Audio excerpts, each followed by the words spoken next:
Alors, je suis avec Louis Gobeil aux quatre coins cardinaux, magasin qui est là depuis très longtemps, qui est une référence au niveau des voyages, qui est très inspirant et puis utile, puis unique aussi. Comment ça a commencé votre aventure et pourquoi avoir décidé d'offrir tous ces services-là merveilleux pour les voyageurs? Moi, personnellement, j'ai acheté le magasin. J'étais employé ici. C'était mon emploi étudiant quand j'étais à l'université.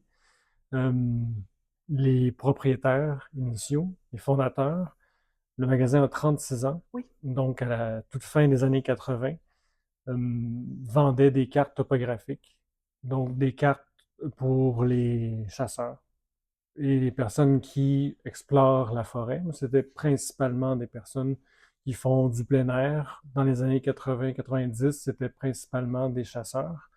Et petit à petit, ils ont voulu acquérir tout ce que le marché leur offrait euh, qui avait rapport aux cartes. Donc, Mhm. il y avait beaucoup moins d'offres Mhm. à l'époque pour des cartes murales, des globes terrestres, mais tranquillement, le magasin a commencé à vendre autant de cartes de voyage internationales, des cartes routières pour l'Amérique du Nord, Ouais. que les cartes topographiques, allant jusqu'aux cartes pour faire de la navigation en bateau, en Mhm. avion.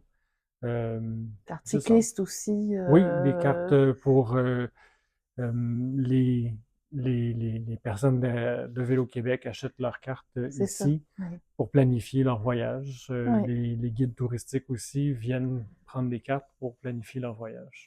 Mais il y a quelque chose d'extraordinaire parce que c'est le voyage, c'est le plaisir, c'est la découverte.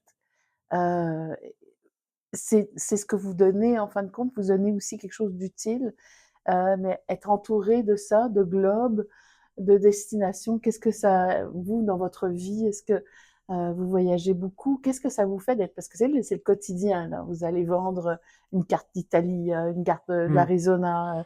Comment ça, qu'est-ce que ça fait dans une vie, ça, de... Mais ça fait que la majorité de nos clients viennent avec un sourire. Hmm. Donc, si les personnes en général qui vont voyager, c'est ça, ils rentrent ici, sont heureux, partagent leur Mhm. expérience, partagent aussi leur plan pour leur voyage actuel. Donc, ça nous fait beaucoup voyager, même si on reste ici en magasin à Montréal.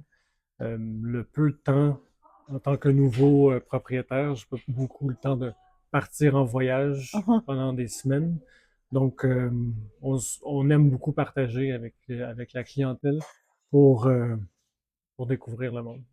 Et même les cartes, c'est un petit peu comme les passeports, les gens ils vont pas s'en défaire, hein. Une fois qu'on a acheté une carte ici en Mhm, magasin, on va la garder, puis c'est comme un souvenir là-dedans de trajets de vie qu'on a fait, que ce exact. soit en vélo, que ce soit en bateau.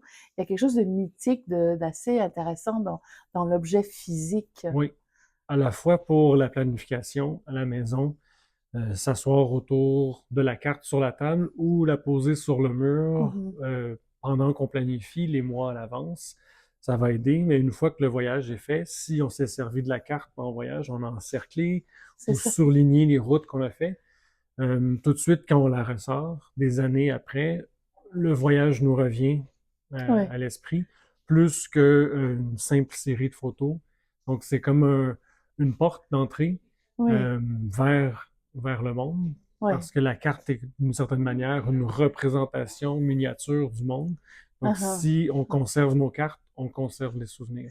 On regarde, on est à côté des globes. Oui, Ça aussi, c'est quelque chose d'intéressant. Euh, on a l'impression que le monde nous appartient. Le monde est dans mhm. un globe, finalement.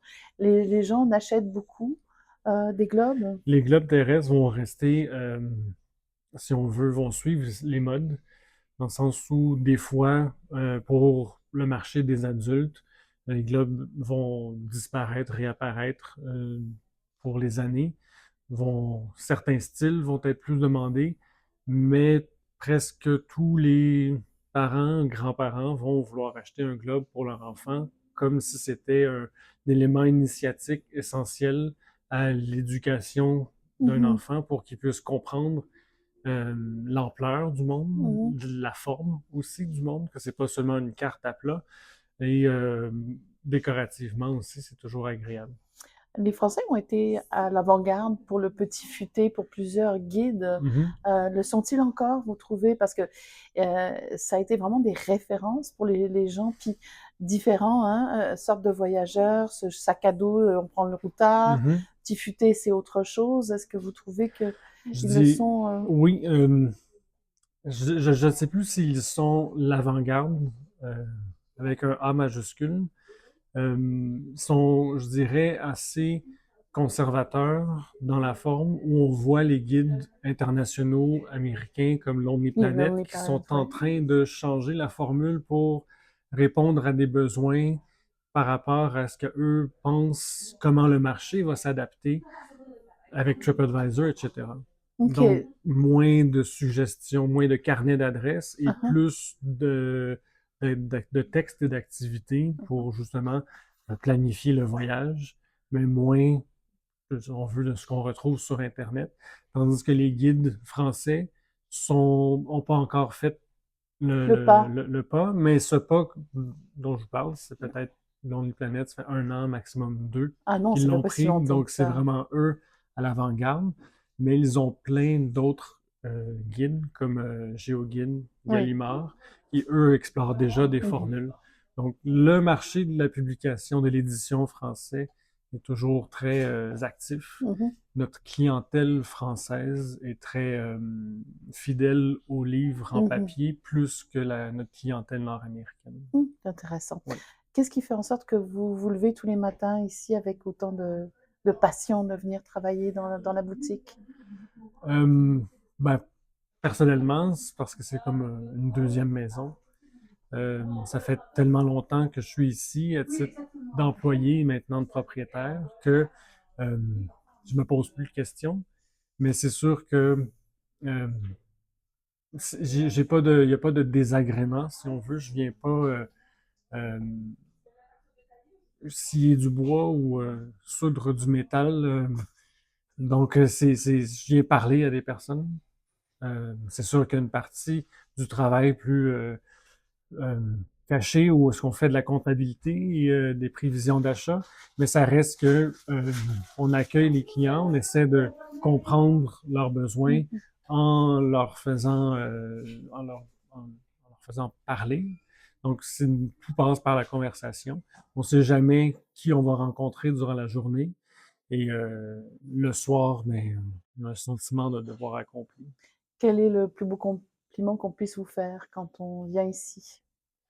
Euh, le plus beau, c'est sûr que c'est toujours des personnes qui disent euh, votre boutique est essentielle, vous êtes les seuls au Québec, Mhm. faut pas que vous disparaissiez. Donc, c'est de savoir que euh, dans notre boutique, on répond à plusieurs besoins qui qui peuvent pas être laissés entre les mains de comme les grandes surfaces. Merci beaucoup. Ça fait plaisir.